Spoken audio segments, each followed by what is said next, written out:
Nous abordons à présent la dernière partie de votre émission matinale Lama Info Matin et ce matin nous parlons santé. Chaque jour, des personnes ont besoin d'une transfusion sanguine pour être prises en charge ou tout simplement pour avoir une chance de survivre. Accident de la circulation, intervention chirurgicale, complications liées à l'accouchement ou encore certaines maladies, les besoins en sang sont nombreux et peuvent survenir à tout moment. Pourtant, le sang ne se fabrique pas et ne s'achète pas comme un médicament. Il dépend essentiellement de la générosité des donneurs.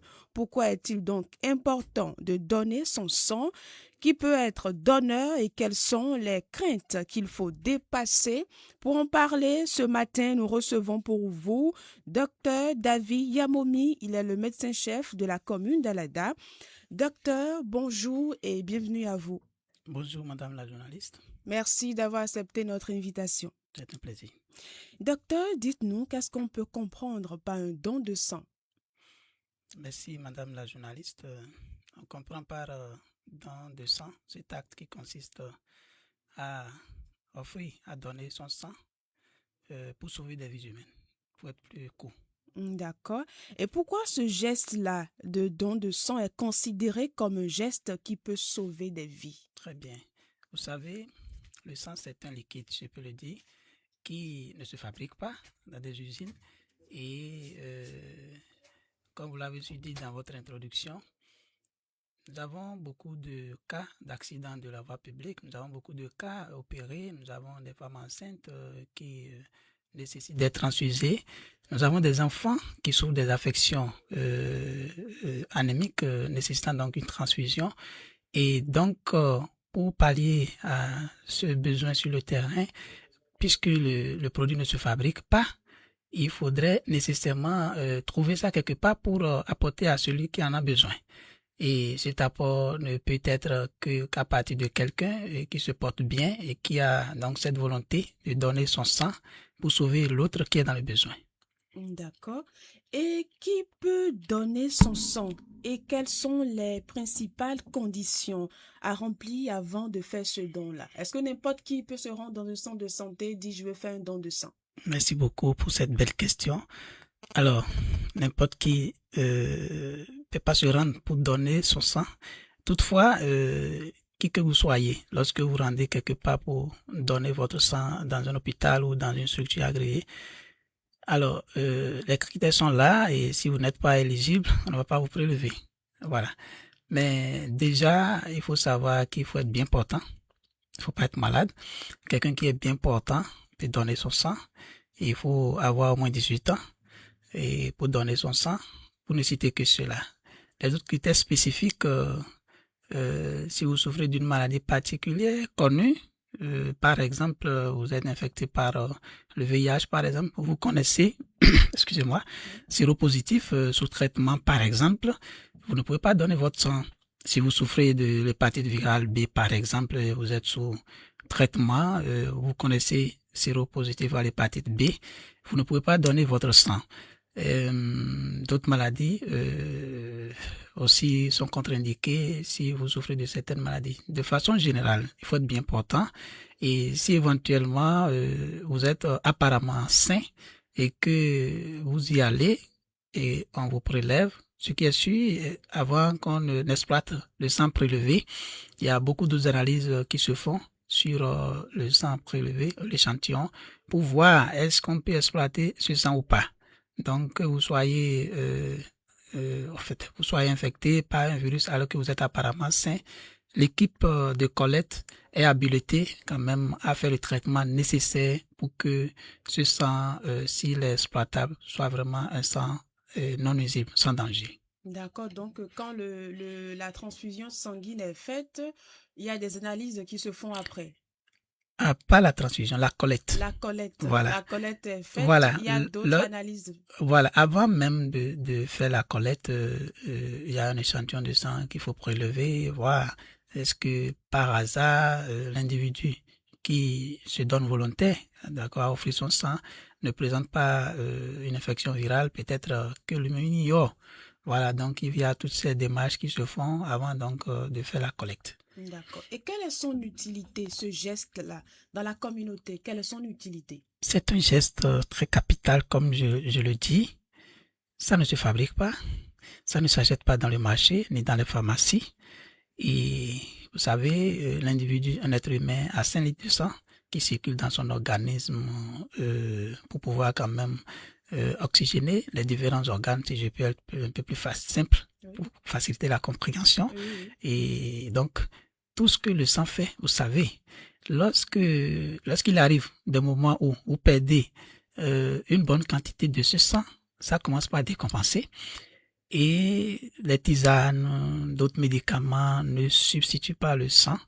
Et donc, il est très, très urgent de transfuser, c'est-à-dire de lui apporter du sang,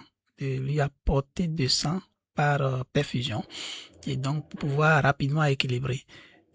Au pire des cas, la personne passe de vie à trépas, très rapidement. Donc, c'est vraiment une urgence qui ne saurait attendre, Et donc, ce n'est pas au moment où l'individu est dans le besoin qu'il faut commencer par faire la collecte. Alors, vous savez, c'est une question de minutes, c'est une question de secondes. Lorsque c'est une urgence qui s'installe et que vous ne faites vraiment pas de diligence, vous perdez très rapidement votre individu et votre parent. Et donc, il faut que le sang soit là, disponible, stocké, dans de bonnes conditions, pour que celui qui en a besoin en son temps puisse facilement accéder dans un délai très bref pour sauver l'individu en danger. D'accord, donc on comprend que le sang doit être disponible dans les centres de santé, dans les hôpitaux. Dans les centres de santé, dans les hôpitaux éligibles à transfuser, il faut que le sang soit disponible. Il y a certaines personnes qui pensent que donner son sang peut les affaiblir ou provoquer des problèmes de santé, et bien d'autres. Nous sommes en Afrique, il y a des cultures ou des religions qui ne permettent pas ou bien qui n'adhèrent pas à cela. Oui, c'est les difficultés que nous rencontrons sur le terrain, malheureusement. Donner son sang, c'est un défi. Recevoir le sang également, c'est un défi pour certaines cultures ou religions. Ça me serait difficile de me prononcer là-dessus. La seule chose que je peux dire par rapport à cela, et surtout pour ce qui est de la communauté, puisque pour des règles religieuses, je ne suis pas là pour contester ou apporter un point de vue particulier, mais en tant que scientifique, pour une analyse scientifique que je fais souvent, lorsque l'individu est dans le besoin, il faut quand même le sauver. Parce que nous sommes arrivés à assister à beaucoup de scènes au cours desquelles compte tenu de leurs considérations religieuses, ont refusé, c'est même pas la collecte, ont refusé d'être transfusés et il s'en est suivi la mort. Vous voyez? Bon. La personne a refusé de recevoir du sang parce que compte tenu des considérations religieuses, elle ne devrait pas recevoir du sang alors qu'elle en a besoin. Et il faudrait juste 500 cc, c'est-à-dire 500 ml de sang juste pour la sauver. Et malheureusement, elle n'avait pas accepté. Et tout ce qu'on a dit, c'était contre les prescriptions médicales. Et puis, bon, ça passe comme ça. Donc, nous tombons souvent sur des cas du genre. C'est pas très bien agréable, mais autant que se peut, si c'est possible, quand même, la vie c'est la vie. Rien ne vaut la vie, ça ne s'achète pas. Non. Voilà. Donc, nous luttons aujourd'hui pour que quand même ce sang, ce liquide précieux que Dieu nous a donné, qui ne s'achète pas, soit quand même disponible dans ces formations sanitaires qui sont agréées à donc transfuser. Et ce faisant, le seul geste que nous pouvons poser aujourd'hui, c'est de sensibiliser, c'est de tout faire pour que les gens adhèrent à la collecte. Donc, quand il y a des campagnes de don de sang, que chacun se manifeste pour que qu'on ait quand même une bonne quantité de sang qu'on puisse réserver. Quoi qu'on dise, le besoin est sur le terrain. Tous les jours que Dieu fait, nous avons besoin. À l'heure où je vous parle, faites un tour à l'hôpital. Vous allez voir, les enfants sont en train de souffrir, sont en train de gémir, sont en train de décompenser une anémie et ils ont besoin d'être juste transfusés pour retrouver la vie. Autrement, c'est la mort. Voilà. D'accord. Et dans la commune d'Alada, vous avez parlé de lutte, de sensibilisation. Comment est-ce que la situation se présente dans la commune d'Alada? Très bien. Alors, dans notre commune, vous savez, nous avons deux grands hôpitaux. Nous avons l'hôpital de zone d'Alada, nous avons le centre de traitement de lycée de Burli, et qui sont deux centres, deux hôpitaux du moins, qui offrent la transfusion sanguine à toutes les personnes, toutes les tranches d'âge, tous les sexes possibles. Et là, c'est toujours ce que je disais, on n'a souvent pas en stock, on n'a souvent pas, c'est-à-dire Le une sang, quantité oui. suffisante en stock. Ok. Et donc, ça fait que parfois, les parents sont obligés d'aller peut-être à Lomel ou au CNHU Pour chercher le pour aller sang. chercher du sang. Le temps de revenir, ça peut être fatal pour l'intéressé. Donc, c'est vraiment une situation très complexe. Et suite à cela, nous avions réfléchi. Quand même, nous constituons une population très dense, et s'il y a des bonnes volontés dans la communauté qui quand même s'adonnent à ce geste et à donner régulièrement son sang, je pense que nous pouvons rapidement éviter ces navettes aux parents, parce que ça n'arrive pas qu'aux autres. Aujourd'hui, nous sommes bien portants. Qu'est-ce qui prouve que demain, je ne serai pas dans cette situation où j'aurai besoin d'être transfusé? Personne ne sait. Il vaut mieux prendre les dispositions, garantir quand même en stock une quantité importante de façon pérenne. Et comme ça, à n'importe quel moment où un individu quelconque de la communauté aurait besoin d'être transfusé, facilement on puisse lui trouver du sang dans le délai pour quand même lui sauver la vie. À vous entendre, on a l'impression qu'à l'ADA, la chose n'a pas encore pris comme cela se doit. Quand vous organisez les campagnes de dons de sang, est-ce qu'il y a de l'affluence? Alors, dans la commune d'Alada, ça reste toujours un défi. Ça reste toujours un défi. Les gens ne comprennent pas. Les gens ne se manifestent pas comme on le souhaite. Vous voyez, nous faisons plus de 160 000 habitants dans la population d'Alada, selon les estimations actuelles. Et imaginez que nous organisons une campagne de collecte de sang et on trouve moins de 100 poches. C'est peu. Oui, c'est pas bien. C'est peu. Or,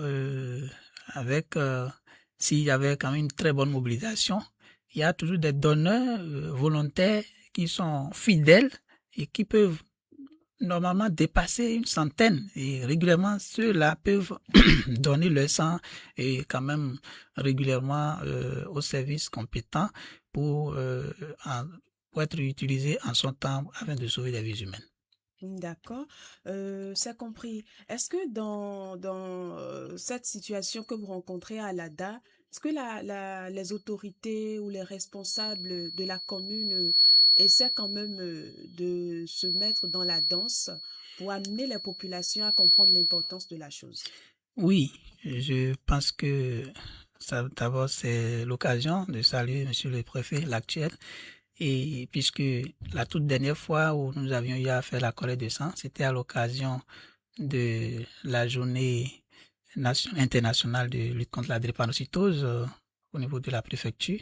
Et c'était l'occasion d'organiser une collecte de sang, qui c'était une réussite grâce à notre chère autorité, Monsieur le Préfet du département de l'Atlantique, et avec l'appui de toutes les autorités, les élus et les autres autorités de la commune. Et donc, je ne peux pas dire que nous n'avons pas leur appui. Ils nous accompagnent. Ils nous accompagnent, vous savez, et la sensibilisation reste toujours un défi. Et nous continuons toujours quand même à trouver des moyens pour relever ce défi. Ce défi, c'est de faire comprendre à la population ce qu'il fait et pourquoi il le fait. Ce que je donne comme sang, pourquoi et je donne mon sang. Et donc, si nous comprenions réellement ce geste capital pour sauver des vies humaines, on ne va même pas nous demander de donner du sang avant qu'on ne se lève volontaire pour aller donner du sang. Parce qu'on ne sait pas ce que demain nous réserve. Ça peut être notre tour. C'est ça. Voilà. Concrètement, comment se déroule une opération de don de sang et quelles sont les précautions qu'il faut prendre pour protéger le donneur? Alors, il n'y a pas de précaution particulière, comme je le disais. Il faut être bien portant, c'est-à-dire en bonne santé apparente, ne souffrir d'aucune maladie en cours, pas de fièvre, bon, tout ce qui peut être malaise. Oui. Ouais, donc si vous êtes à l'abri de toutes sortes de malaises, alors lorsque vous rendez sur les lieux c'est quoi? Il peut s'agir d'une campagne de collecte ponctuelle où le site est défini ponctuellement comme ce que nous sommes en train de prévoir le vendredi prochain, le 21 août 2026, au centre de santé communal d'Alada. Ça, c'est une collecte sur un site ponctuel. Maintenant, les sites de collecte habituels, comme au niveau de l'UCA de Burley, au niveau de l'hôpital de zone, ou hors de la commune, où ces sites sont disponibles, enfin, sont ouverts pour accueillir les donneurs de sang et leur donner toutes les instructions possibles. Lorsque le jour est connu et que vous vous rendez sur les lieux, l'équipe est sur place pour donner toutes les instructions nécessaires. Donc, précaution particulière, non. Il faut bien s'alimenter, il faut être bien portant. Voilà. Donc, si vous y allez pour donner votre sang, et ils vont faire le screening, si vous êtes éligible, ils vont vous le dire. Voilà. D'accord. Donc, la commune organise une campagne le 21 août. Le vendredi prochain. Le vendredi prochain. Voilà. D'accord. Donc, on espère que la population d'Alada sortira massivement pour pouvoir sauver des vies. C'est notre souhait. Concrètement, pour un donneur, est-ce qu'il y a des avantages? Quelqu'un qui donne son sang. D'abord, peut-être ça, du côté sanitaire, ou est-ce qu'il y a autre avantage pour un Très bien. Alors, oui, il y a beaucoup d'avantages. Le sang, c'est un liquide qui se renouvelle et naturellement. Et donc, lorsque vous donnez votre sang, vous permettez à votre organisme de renouveler. C'est pas parce que vous avez donné du sang que vous en manquez. D'accord. Donc, vous renouvelez systématiquement votre sang, puisque ce renouvellement, il est systématique. Donc, vous voyez, en donnant, vous renouvelez vos cellules sanguines. En donnant, vous renouvelez. Donc, ça vous fait du bien comme ça. C'est pas que quand vous donnez, c'est que vous perdez cette quantité, non. Vous permettez à votre organisme, ça se régénère automatiquement. Donc, ça fait beaucoup du bien. Imaginez que vous ne dormez pas, vous traînez les anciennes cellules. Bon, bref, c'est pas très intéressant. Nous avons des personnes, par exemple, les polyglobulies. Bon, je sais pas, le thème est beaucoup plus scientifique. Ceux qui ont un taux d'hémoglobine très très élevé, tout ça là. Donc, c'est l'occasion quand même de donner pour permettre à ces cellules rouges de se renouveler et quand même de faciliter la circulation sanguine. Donc, c'est un geste qui fait du bien au donneur et qu'au receveur. Le receveur, il est en situation critique, il en a besoin pour tirer son épingle du jeu. Voilà. D'accord. Et quel est votre souhait pour cette campagne-là qui sera organisée le vendredi prochain? Pour cette campagne prévue pour le vendredi prochain, mon souhait, c'est que la population, tout le monde se déplace massivement pour donner son sang, pour sauver des vies humaines. Que chacun ne se laisse pas compter l'histoire de cette campagne de don de sang, que ça soit une réussite écrasante. C'est-à-dire que nous aurions aimé avoir plus de sang, plus de poches de sang que dans d'autres localités où cette campagne s'organise. J'aurais vraiment souhaité que la commune d'Alada, comme la lettre A, soit quand même en tête en matière de mobilisation par rapport au don de sang. Pour convaincre une personne qui n'a jamais donné son sang, quelqu'un qui n'a jamais donné son sang, on vous donne l'occasion de le convaincre.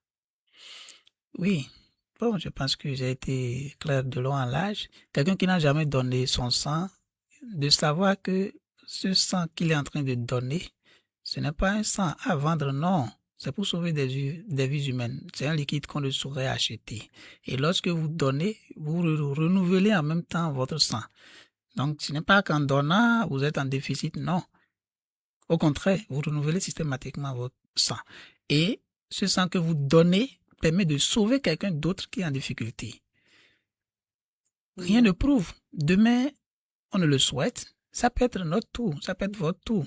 Si vous êtes dans cette situation et que en urgence, le sang, le liquide n'est pas là, d'accord, pour vous sauver, c'est une question de secondes. Vous passez rapidement de vie à trépas et c'est compliqué. Comme ça, rien ne vaut la vie, d'accord, ça ne s'achète pas. Donc, il vaut mieux que chacun, autant que nous sommes, que vous n'ayez jamais donné votre sang ou que vous soyez donneur fidèle, d'accord, il est toujours bien que ce geste soit fait. Ce geste soit fait, que vous soyez volontaire à donner votre sang pour sauver d'autres personnes qui sont dans le besoin. Le besoin est crucial. Le besoin, il est net sur le terrain. Nous en avons besoin. Et beaucoup de nos enfants en décèdent aujourd'hui. Des femmes enceintes en décèdent aujourd'hui. Des personnes adultes également en décèdent. Les accidents de la voie publique, n'en parlons pas. Lorsqu'il y a un accident de la voie publique où la personne saigne et une fois admis à l'hôpital, il n'y a pas le sang, s'il faut transfuser, s'il n'y a pas le sang en urgence, vous voyez, on perd rapidement cet individu. Et donc, au niveau des blocs opératoires, au niveau des services de chirurgie, vous savez, c'est l'incision, on a besoin de transfuser si le besoin y est. Et donc, lorsque le sang n'est pas disponible, c'est vraiment un dilemme. C'est vraiment compliqué pour l'équipe de soins et c'est fatal pour l'individu qui est en situation. D'accord. Quel est votre appel à l'endroit de la jeunesse, à l'endroit des associations pour jouer leur rôle dans la promotion du don de sang? À l'endroit de la jeunesse, particulièrement la jeunesse de la commune d'Alanda, des associations, des organisations non gouvernementales et toute structure pouvant aider à mobiliser la communauté, je voudrais vous demander de nous aider à la réussite de cette campagne qui s'annonce et qui est prévue pour le vendredi prochain dans l'enceinte du centre de santé communal d'Alada. Mobiliser toutes les tranches possibles, jeunes, adultes, en bonne santé apparente, qu'ils viennent, le screening sera fait, si ils sont éligibles, la collecte sera faite et ce serait vraiment une occasion pour eux d'avoir participé au salut de la vie d'un individu dans la vie. D'accord. Nous sommes déjà à la fin. Docteur David Yamomi, rapidement votre mot de fin. Merci beaucoup, Madame la journaliste. C'est de remercier tous nos interlocuteurs, ceux qui nous écoutent en ce moment, en dépit donc des agendas un peu chargés, surtout à la veille de week-end. C'est souvent pas facile. Je vous remercie pour l'attention particulière apportée à notre message et je tiens sincèrement à vous exhorter à en parler autour de vous parce que tout le monde n'est pas connecté actuellement pour écouter. Et donc, parlez autour de vous,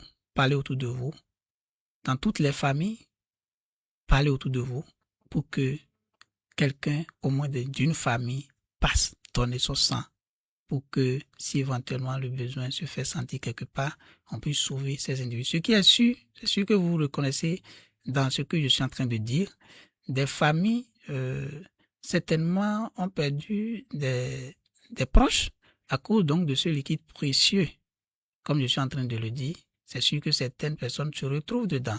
Et donc, mettez-vous à la place de cet individu que nous avions perdu et qui malheureusement n'est plus parmi nous à cause de ce précieux liquide. Et donc, pour ça, faisons l'effort, sortons donc de cette représentation quelconque que nous avons dans la tête et manifestons-nous, sortons volontaires, donnons notre sang afin de sauver des vies humaines. Merci à vous, docteur David Yamomi. Donner son sang, c'est un geste volontaire, solidaire et citoyen qui peut permettre de sauver une vie. Derrière chaque poche de sang donnée, il peut y avoir une mère, un enfant, un accidenté, une malade qui reçoit une nouvelle chance.